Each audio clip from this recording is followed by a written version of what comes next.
Thank you, Cantor Addy, for such a beautiful song of hope. And hope is what we always need. And hope is something that comes from this season that is upon us. Tomorrow at our Passover Seders, we will use every device possible to immerse ourselves in the story of our people's journey from enslavement to freedom. We'll eat matzah with or without gluten. We'll taste saltwater tears and ingest the bitter herbs, all of it to experience radical empathy. So when I say devices, I don't mean iPhones or earbuds or anything like that, really matzah. The Mishnah teaches us, B'chol dor vador chayav adam lirot et atmo ke'ilu hu yatsa miMitzrayim.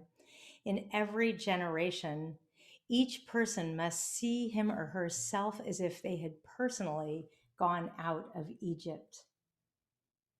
Our Torah teaches, this day shall be to you a day of remembrance. And that's one reason we take that immersive approach. With every bite of matzah and sprig of parsley dipped in salt water, we remember. We remember and we praise God for the gift of freedom. But there's another reason we use every device possible to put ourselves, and that is to put ourselves in the shoes of our oppressed ancestors. Our slave story is ancient, but others are enslaved right now, even as we prepare to celebrate our freedom. Emma Lazarus said, until we are all free, we are none of us free. Pesach is our holiday of liberation, but we cannot be fully liberated until we have fought for the freedom for those who are still enslaved. Among populations of enslaved people, and there are many, one foremost on my mind this Pesach are the many political prisoners in China who are locked up in miserable conditions and forced to produce goods. As we immerse ourselves in our Passover story, the more we learn about the current status of this particular contemporary enslavement, the more we will be compelled to act. But before we can even talk about that, we must acknowledge the current heightened awareness of harassment and violence against Asian Americans, Pacific Islanders.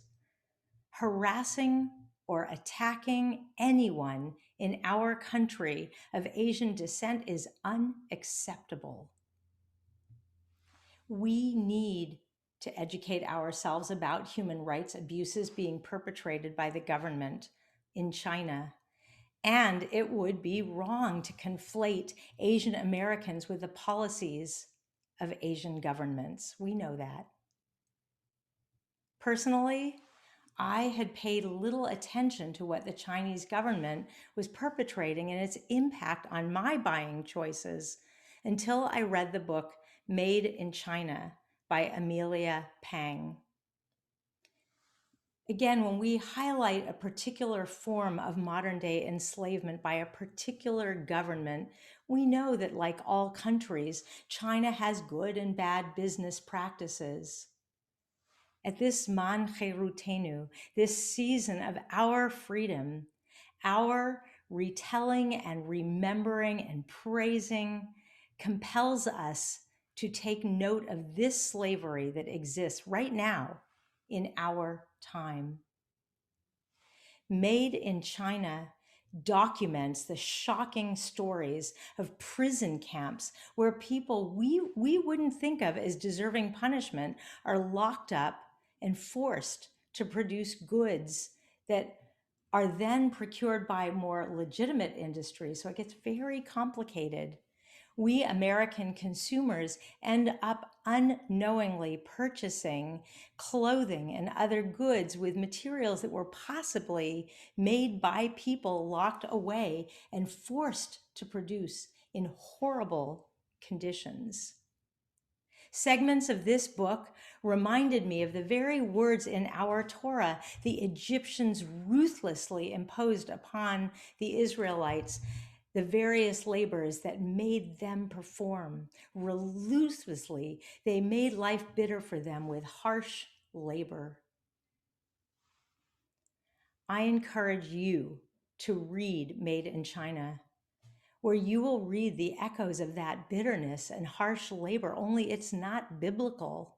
It is going on. It's been going on for years, and it continues to this day, especially currently for the Uyghur minority who are imprisoned in camps and forced to produce products which eventually enter our homes.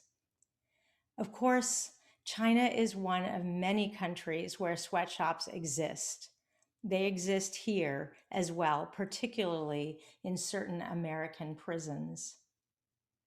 There are things we can do for starters, and there are things that can make a difference. Read Amelia Pang's book. And if you're interested in talking about it as a Jewish community, you can join our book club this coming week. All the information's on the website. A starting place for each of us is to be more thoughtful and educated consumers. We can buy less and ask questions of the companies that we love to buy from. Admittedly, it is easier and more fun to sit down tomorrow night, retell our story, eat our matzah, dip our parsley and tiri salt water, sing our hallelujahs, and then move on.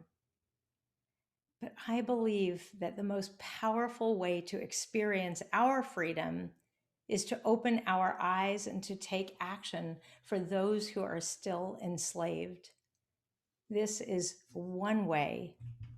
This is a powerful way to immerse ourselves in the story of Passover. Shabbat Shalom and Chag Sameach.